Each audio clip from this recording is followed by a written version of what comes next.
Good evening. Thanks for joining us. This is NTD Business, and I'm Paul Graney. Stock markets tumble today as Treasury yields rise. What does that mean for the employment recovery? A JPMorgan report says electric vehicles and clean energy are bubbles that are going to deflate. We ask one expert why. And a top Wall Street boss says working from home is not the new normal. He wants the company's workers back in the office as soon as possible. That and more coming up at NTD Business. Something positive to begin. Fewer Americans filed new claims for jobless benefits last week. It's now at the lowest level since November, but it's still 730,000. And claims might rise in the coming week after the huge storm that slammed the South and caused blackouts across Texas. And the U.S. economy is still down 10 million jobs compared to before the pandemic. But there are positive signs like the sharp rebound in January retail sales. And a separate report today also shows businesses increased investment last month. Economists now raising their first quarter GDP growth target to as high as 6%. Pretty good. It was an interesting day in other areas of the market as well. Yesterday we heard that if interest rates continue to rise, we could see a sharp sell-off in the stock market. And it's exactly what we saw today. A really underwhelming 7-year Treasury auction suggests investors aren't willing to accept such low yields anymore. Maybe worried about inflation as we start to recover. And that 7-year auction pushed the 10-year Treasury up almost 11 basis points to around 1.5%. What's noteworthy there is FactSet says that yield is higher than the S&P's dividend yield. Maybe that's what sparked the sell-off in the S&P. It lost 96 points to 2.45%. The Dow fell 560 points or 1.75%. And a big sell-off in the Nasdaq. It's down 479 points or about 3.5%. Big sell-off, like I said. So will the Fed just keep letting rates go up? Here's Joseph Trevisani at FX Street. Well, I think they will for a while. I don't think we're anywhere near a point where rising commercial rates keyed on the Treasury market is going to affect economic growth. The Fed is focused on economic growth. They're focused on the labor market. They have made many comments about inflation, but I don't think that's their real focus. I mean, they've proven that, of course, by changing to inflation averaging, which gives them a great deal of leeway, basically as much leeway as they would like. So I think the markets and even the Fed are taking more from the rise in interest rates that it's a positive move, that it's because the economy is suddenly starting to look a good deal stronger than it was just 6 or 8 weeks ago. So this rise in yields, is it purely down to the market? It's not down to the change in Fed policy? Are they buying less treasuries? Anything like this? I don't think so. I mean, the Fed has not certainly hinted that they're, in fact, the Fed has specifically said in the person of Chairman Powell that they're going to continue to buy their Treasury market to the bond program as they have in the past. He specifically come out and said that they're not going to change. So I don't think it's the Fed doing anything to encourage this or really to discourage it. I think the market's simply doing it and the Fed is standing aside. What has changed that would suddenly give the market so much confidence?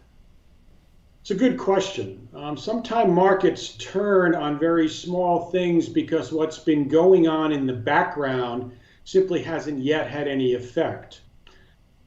Initially, right now, I would say that it's the retail sales numbers that we saw for January, backed up by the durable goods numbers that we saw today. They were much stronger than expected. I know many analysts have pointed to the $600 COVID relief bill that was signed in December, but I think it's more than that because the numbers in retail sales were astonishing.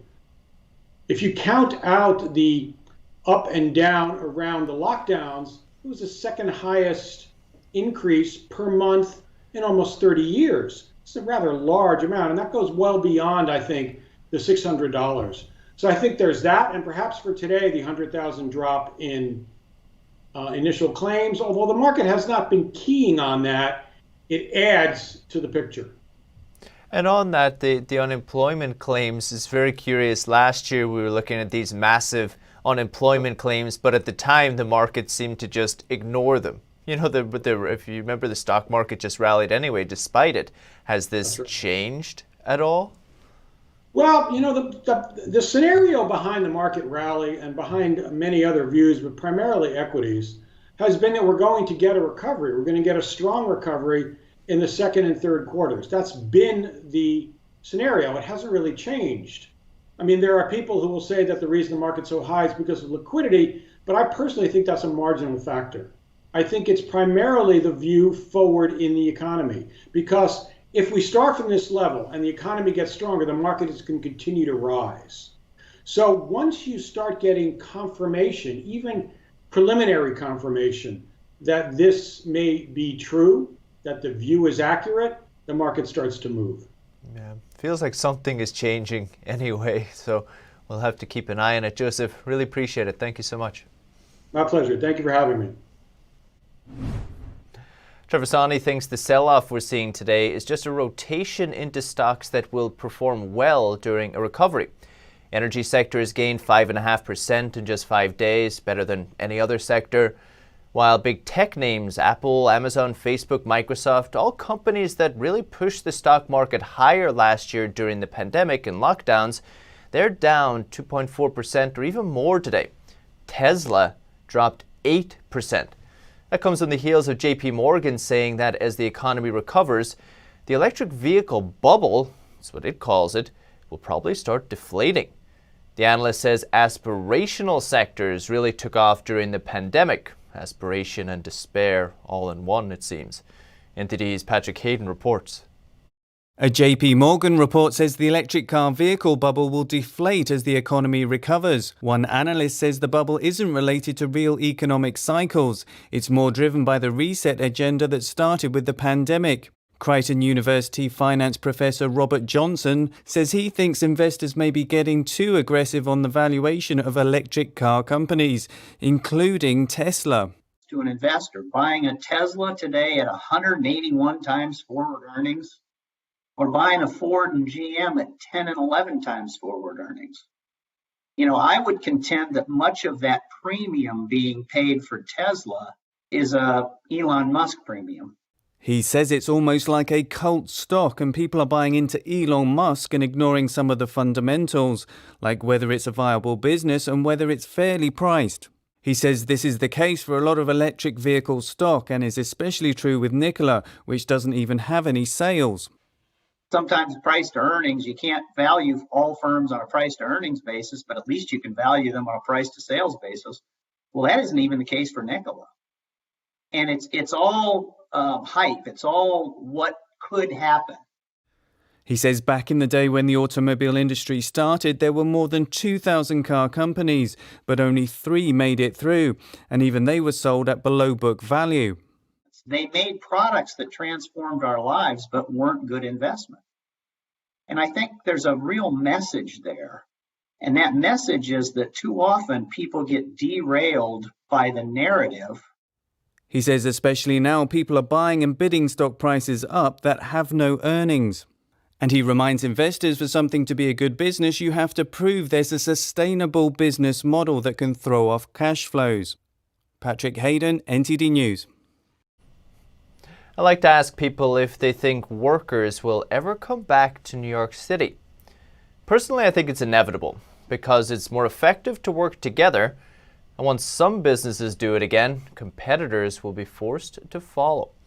Maybe Goldman Sachs is thinking the same thing. CEO David Solomon says remote work isn't working for them, and he wants staff back in the office as soon as possible.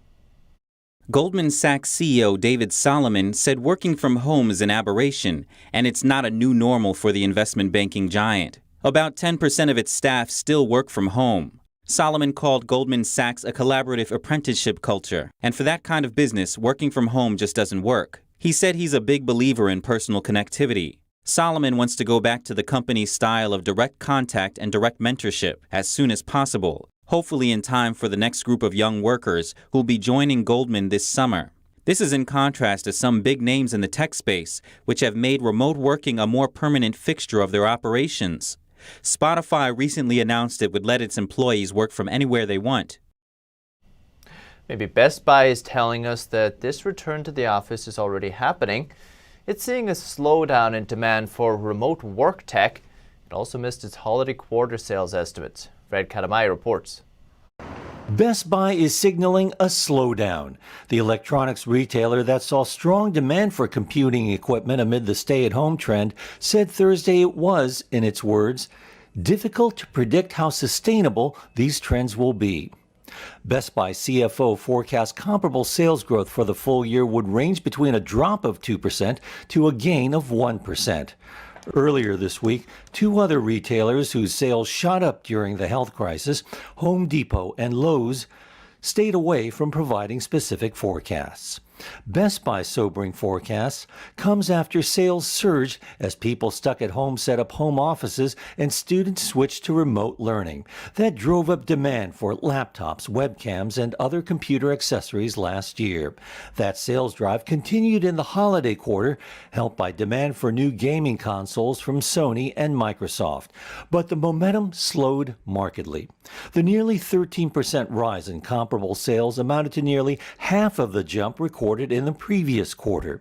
Same-store sales as well as total revenue missed Wall Street's expectations. But it appears the company is making a bet on digital sales. The Wall Street Journal reported Thursday that the company has been laying off workers and cutting hours for some store workers as it adapts to the shift to e-commerce. Best Buy's online sales nearly doubled in the latest quarter, making up 43% of U.S. sales. And some news from D.C. President Biden's pick for U.S. trade representative vows to hold China to its trade promises. Big job. She spoke before a Senate panel today and said tariffs are still very important. China is simultaneously a rival, a trade partner, and an outsized player whose cooperation we'll also need to address certain global challenges. We must remember how to walk, chew gum, and play chess at the same time. Tai says she wants to work with allies to combat China's predatory practices and make Beijing follow its own trade pledges. She grew up in the democratic area of Taiwan, speaks fluent Chinese, and previously served in the Trade Representative's office as head of China Enforcement. China Enforcement, tough. And former Michigan Governor Jennifer Granholm is the new Energy Secretary. The Senate approved her today, and she'll likely be sworn in soon. After a long battle, the Manhattan District Attorney now has former President Trump's tax returns. But just because he has them doesn't mean the public will get to see them. 2 years ago, Cy Vance subpoenaed Trump's tax records as part of an investigation. The Supreme Court then wrote a one-sentence order saying it would not block the subpoena against Trump's accounting firm with no further explanation. Trump said Monday that the Supreme Court's decision is part of a witch hunt against him that started years ago and seemingly will never end. In other news, drug makers say a shortage of physical manufacturing space is a bottleneck for making more vaccines. Facilities need to meet a certain standard of sterilization, and that can take time to expand capacity or build new space that's suitable. Kira Lee reports. The number of available COVID-19 vaccine doses is steadily rising around the world, but a shortage of physical space that meets standards for pharmaceutical manufacturing is becoming a bottleneck. That's according to drug makers, construction experts and officials involved in the US vaccine program. The production of raw materials, vaccine formulation and vial filling requires special clean rooms. They need features like air cleaners, sterile water and sterilizing steam. Moderna this week announced plans to expand vaccine manufacturing capacity, but said it will be a year before that can add to its production. With vaccines needed for billions of people, drug makers have even had to turn to rivals to help in churning out doses, and the emergence of new variants is likely to increase the strain. Building new facilities and even expanding existing sites has typically taken years. During the pandemic, some projects have reportedly been completed in as little as 6 to 10 months. Emergent Biosolutions, which is making J&J and AstraZeneca vaccines for the US, says it cannot add any more equipment to facilities dedicated to those vaccines. Some firms are purchasing and repurposing existing plants to sidestep construction. Pfizer partner BioNTech bought a German facility from Novartis in September.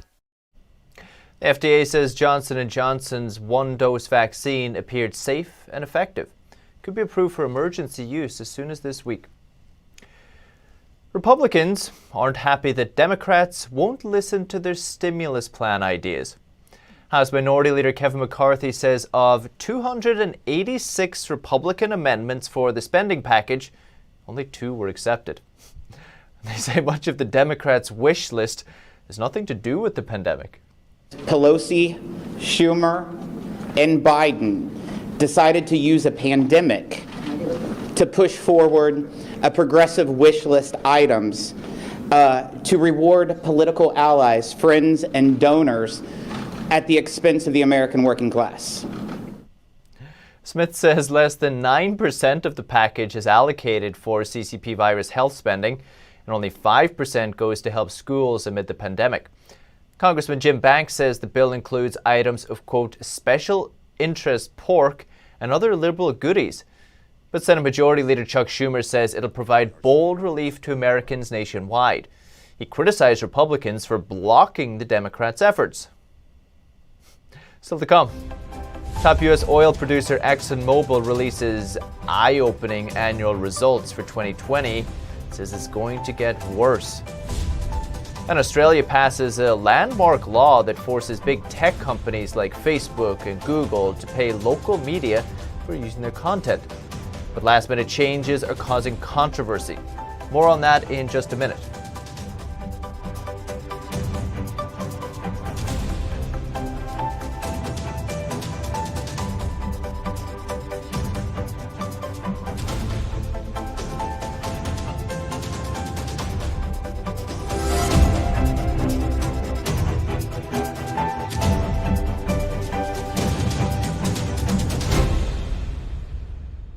It's just clear as day.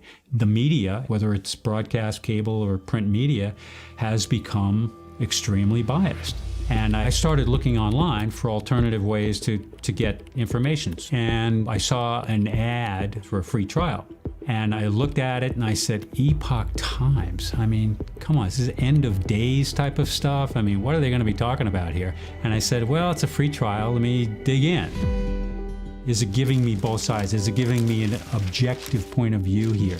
I have looked for opportunities to see where they might be biased, and I don't find it.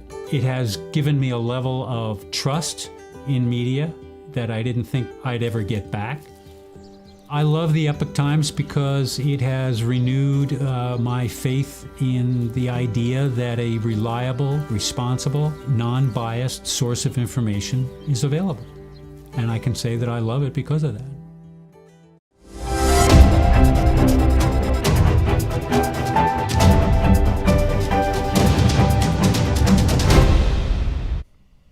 ExxonMobil's total oil reserves are down by a third.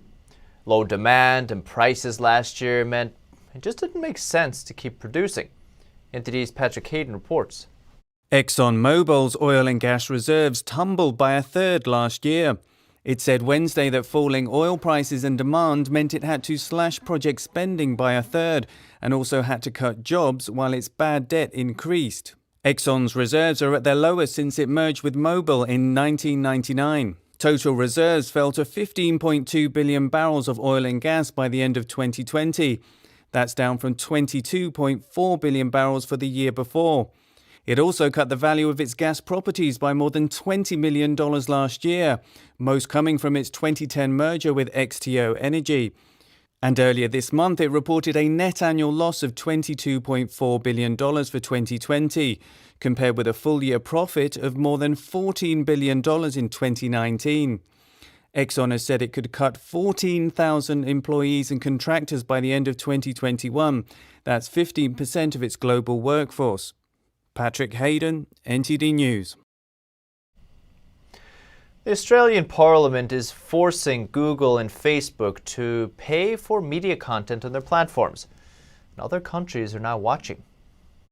Australia passed a world-first media law on Thursday designed to force big tech to pay media companies for their content. The reforms are a check on companies like Facebook and Google that could be copied in other countries. The legislation has been watered down after a standoff between the government and Facebook over the past week, including Facebook's drastic move to block all news for Australian users. That decision set off a storm of criticism. Then the social media giant took a U-turn and refriended Australia on Tuesday after last-minute concessions were made by the government, including a longer period for tech companies to strike a deal with media before the government intervenes. Treasurer Josh Frydenberg trumpeted the law's passage as a win for supporting independent journalism, stating, quote, "It was helping to sustain public interest journalism." Facebook have also claimed the Media Code's last-ditch changes as a victory. But not everyone is happy with the amendments. The changes let firms like Facebook and Google off the hook if they make so-called significant contribution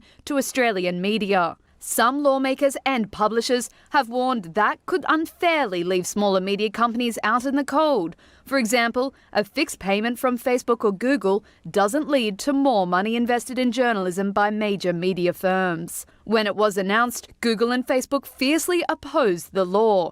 But since then, Google has struck deals with several firms, including Rupert Murdoch's News Corp. And this week, Australia's national broadcaster ABC and other TV networks said they were in talks with Facebook.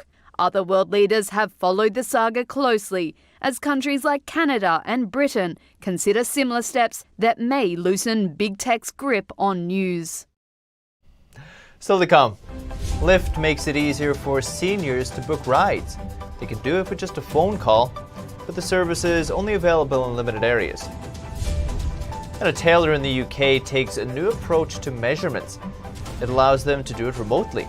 Find out more in just a minute.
Remember when you could order a cab by phone? You might call it retro now, but Lyft is going to give it a try.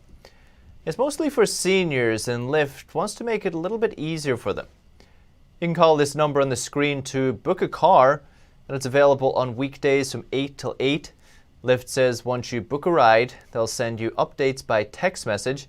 The service is available in dozens of Florida cities. Lyft tested it in Miami late last year.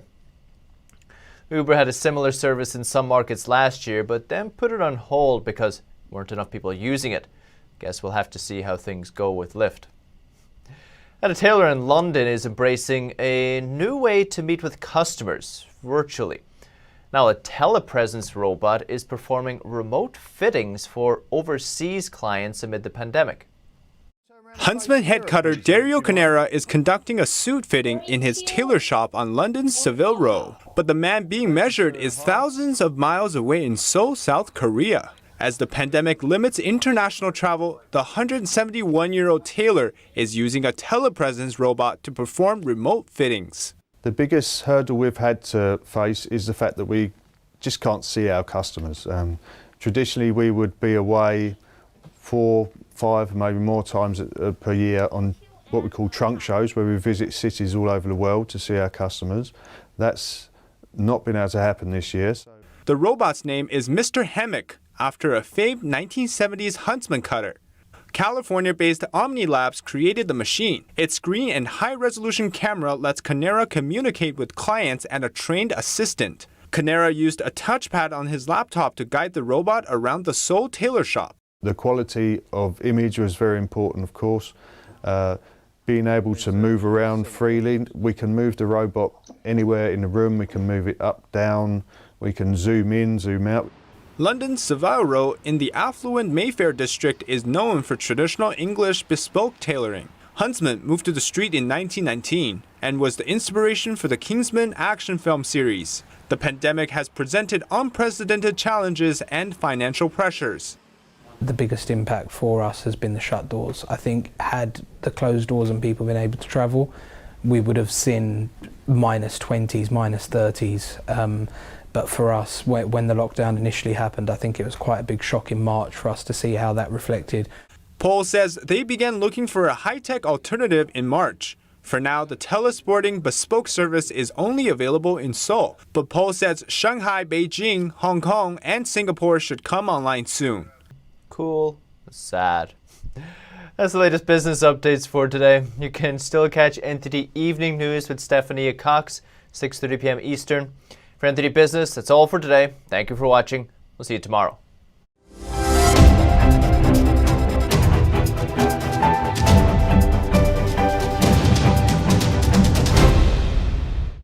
We'll be streaming the Conservative Political Action Conference, or CPAC, live on our website this weekend. You can join our live stream Friday through Sunday all day at ntd.com, but only on our website. You won't find it on YouTube because we need to protect our channel from video removals and possible strikes. We are live streaming all the speakers, including former President Donald Trump. He's expected to speak at the conference on Sunday. It will be his first public appearance since leaving the White House. We hope to see you there.